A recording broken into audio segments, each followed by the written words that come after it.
तो okay students, अभी हम पढ़ रहे थे स्मॉल जी यानी एक्सेलरेशन ड्यू टू ग्रेविटी। इस पे बेस्ड एक साइंटिस्ट थे जिनका नाम था केपलर। उन्होंने 3 लॉज बनाए जिसे कहते हैं Kepler's law of planetary motion. Actually ये क्या है, इट इज़ बेस्ड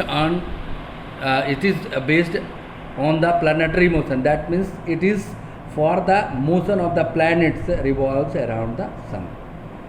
ये उस मोशन की बात कर रहा है जो प्लैनेट्स करते हैं सन के चारों तरफ। ये आपको पता है एक्चुअली है क्या थी, जो 3 लॉज हैं गिवन बाय केपलर, उसको एक एक करके हम लोग देखेंगे। पहले फर्स्ट लॉ को आप देखें ज़रा। The first law is the orbit of a planet is an eclipse with the sun at the one of the foci. अब आप पहले 2 चीज़ों को ध्यान करेंगे।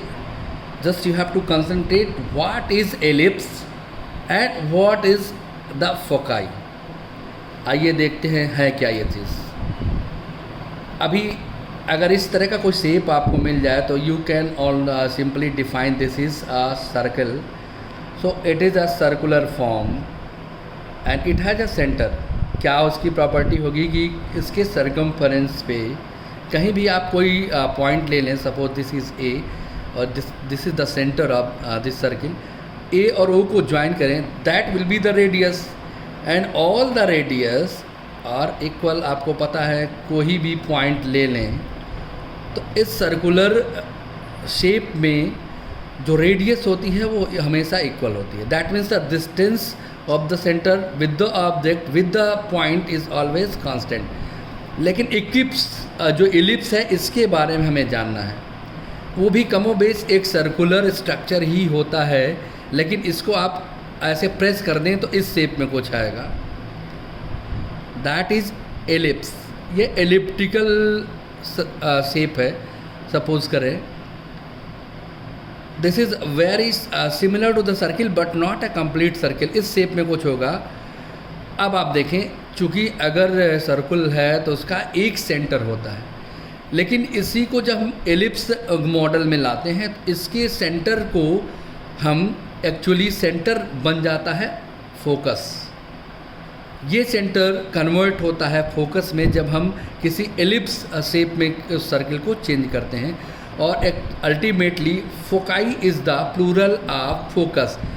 चूँकि कोई सर्किल है तो उसका सेंटर एक ही होता है, लेकिन in the case of ellipse we have 2 points and these are foci of the ellipse shape. ये एलिप्स है और इलिप्स के 2 सेंटर आप समझें, लेकिन उस सेंटर को सेंटर नहीं कहेंगे, हम फोकाई कहेंगे। Foci actually it is the plural of focus. एक फोकस होता तो हम फोकस कहते हैं, लेकिन 2 इसके फोकाई होंगे। तो सपोज करिए कि ये एलिप्स है और इसी एलिप्टिकल जो पाथ है इसी पे कोई प्लैनेट क्या करता है, रिवॉल्व करता है around the sun and the sun at one of the foci.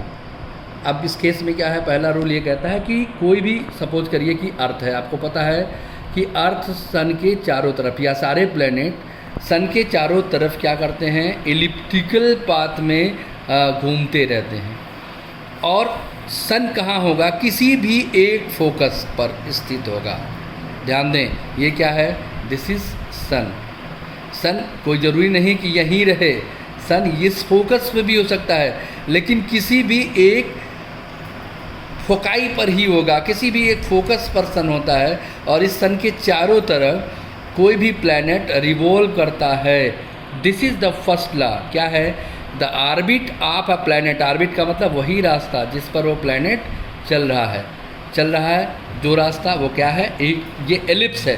तो एलिप्टिकल पाथ पर कोई भी प्लैनेट सूरज के चारों तरफ चक्कर लगाता है और सन कहाँ रहता है, what is the position of the sun, that is at the one of the foci. किसी भी एक फोकस पर वो स्थित होता है। So this is the elliptical path of the planet and that is the sun which is situated at the one of the foci of the elliptical path. तो पहला समझ में आ गया। दूसरा देखिए, the line joining the planet and the sun sweeps equal areas in equal interval of time. मतलब क्या हुआ, the line joining the planet and the sun, sun ये है, प्लैनेट ये है, इसको ज्वाइन करते हैं। सपोज करिए इसके सेंटर को हमने ज्वाइन कर दिया। सपोज करिए this distance is R, clear.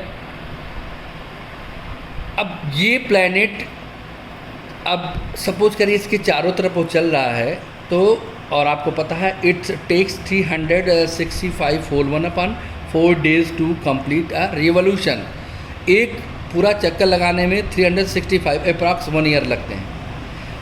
Suppose करिए कि जो टाइम पीरियड है, कोई ये रूल क्या है, the lining joining the planet and the sun, sun और प्लैनेट को ज्वाइन करने वाली लाइन सपोज करिए आर है। ये क्या करती है, इक्वल एरिया स्वीप करती है इक्वल इंटरवल ऑफ टाइम में।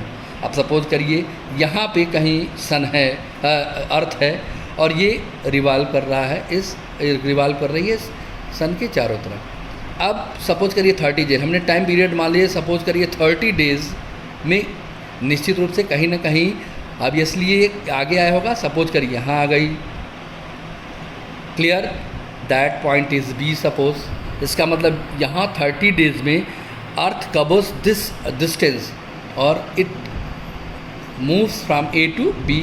अब फिर यहाँ पे इसको ज्वाइन कर दें एक बार, तो line joining the sun and at the planet sweeps equal areas. तो कितना इक्वल एरिया स्वीप किया, ये एरिया, इस एरिया को उसने स्वीप किया। सपोज करिए हम इसको L1 मान ले रहे हैं और ये है L2, क्लियर। ये एरिया स्वीप हुआ इतने। अब ये मान ली और 30 डेज यहाँ आ गई, सपोज करिए सी पे पहुँच गया, again 30 days we have to take, क्योंकि इक्वल इंटरवल ऑफ टाइम आपको सपोज करना है। सपोज करिए सी पे पहुँच गया अर्थ घूमते घूमते, यहाँ ज्वाइन करते हैं हम इसको, ये मान लीजिए L3 है। अब आप देखिए कि B to C का जो एरिया होगा ये होगा, ये एरिया इक्वल होगा, यानी what will be the area, आप सपोज करिए एरिया A1 है और ये एरिया A2 है, तो that will be A1 is equal to A2 इन 30 डेज। यानी कहीं भी प्लैनेट किसी भी जगह अपने ऑर्बिटल पाथ पर होगा, सेम टाइम में उसका जो एरिया होगा, स्वीप्स एरिया जो एरिया कवर करता है वो इक्वल ही होगा। अब सपोज करिए डी पर पहुंच गया, तो डी पे पहुंच गया तो सी और डी के बीच जो एरिया है ये हो गया। सपोज करिए दैट इज़ A3, तो दैट विल बी A3, ये भी 30 डेज। यानी अगर regular interval of time same है तो उसकी जो स्वीप्स एरिया, स्विफ्ट एरिया है वो हमेशा इक्वल होता है, क्लियर। तीसरा, the cube of the mean distance, आपको फोकस क्या करना है, what is mean distance, a planet from the sun is proportional to the square of its orbital period. दो चीज़ों पे फोकस करना होगा समझने के लिए। आपको पता है कि ये रिवॉल्व कर रहा है, तो हर प्लैनेट का अपना एक रिवॉल्यूशन टाइम होता है। अच्छा, इस एलिप्टिकल पाथ पे अगर मूव कर रहा कोई भी प्लैनेट, तो सपोज करें अर्थ है, ये इस फोकस पे एक सन है, क्लियर। इस सन के चारों तरफ इसको करना है, घूमना है। तो आप ये चीज़ तो गौर फरमा रहे हैं कि हर पोजीशन पे इसकी जो डिस्टेंस होगी ना वो कम ज़्यादा होती होगी, क्लियर। कहीं ज़्यादा होगी तो कहीं कम होगी, क्योंकि this is the orbital path of the planet. इस प्लैनेट के चारों तरफ ही घूमना है, तो द डिस्टेंस ये अल्टीमेटली चेंज होती रहेगी। सपोज करिए L1 है, ये L2 है, ये L3 है, ये L4 है, ये L5 है। एक चीज़ आपको ध्यान देना होगा कि कोई भी दो डिस्टेंस, किसी भी दो पोजीशन की डिस्टेंस अगर हम निकालें, सपोज L1 प्लस L2 हम निकाल ले रहे हैं, तो वो अगले दो पोजीशन के इक्वल होगा। That means L3 plus L4। इसका मतलब क्या होगा, किसी भी दो स्टेज पर इसकी जो टोटल लेंथ होगी वो हमेशा कांस्टेंट मिलेगी आपको। कहीं भी किसी भी पॉइंट के दो लेंथ आप ऐड करें तो हमेशा वो कांस्टेंट होती है। ये प्लैनेटरी, ये एक इलिप्टिकल पाथ की ये प्रॉपर्टी है। तो इस प्रॉपर्टी को ध्यान में रखते हुए क्या करें कि मीन डिस्टेंस, अब ये कम ज़्यादा हो रही है, क्लियर। कहीं L1 है, इसका मतलब एक मीन होगा, कहीं L1, L2, L3, L3, 4 सबको ऐड करने के बाद एक एवरेज डिस्टेंस होगा कि नहीं होगा। यहाँ से यहाँ तक चला, यहाँ से यहाँ तक, ये डिस्टेंस जो होता रहेगा, इसका अगर हम एवरेज निकालें that will be the mean distance. सबको जोड़ डालना है, यहाँ जो भी डिस्टेंस है यहाँ भी, इस पोजीशन पे डिस्टेंस, इस पोजीशन पे डिस्टेंस, इस सबकी लेंथ ऐड करके इसका एवरेज निकालें, that will be the mean distance. अब सपोज करिए वो मीन डिस्टेंस r है, let see the mean distance. Mean distance का मतलब आप समझ गए कि जो भी पोजीशन होगा उस टोटल डिस्टेंस का एवरेज मीन डिस्टेंस। सपोज करिए वो r है, अगर r का इस क्यूब करें तो वो प्रोपोर्शनल होगा टाइम पीरियड के। जो आर्बिटल पीरियड का मतलब क्या हुआ कि एक चक्कर लगाने में जितना समय लग रहा, सपोज करिए वो टाइम क्या है, t है, तो that will be the proportional to the square of time. यानी जो भी मीन डिस्टेंस होगा उसका क्यूब करें और एक चक्कर लगाने में जितना टाइम है उसका स्क्वायर करें तो वो प्रोपोर्शनल होगा। That is the third law of Kepler. ये बार फिर से सुन लें कि कोई भी प्लैनेट क्या करता है, इलिप्टिकल पाथ पे रिवॉल्व करता है अराउंड द सन, और सन कहीं ना कहीं किसी एक फोकाई पर वो सिचुएटेड होता है। दूसरा कि कोई भी लाइन जो ज्वाइन करती है प्लैनेट और सन को, वो इक्वल इंटरवल ऑफ टाइम में इक्वल एरिया कवर करती है, सेव करती है।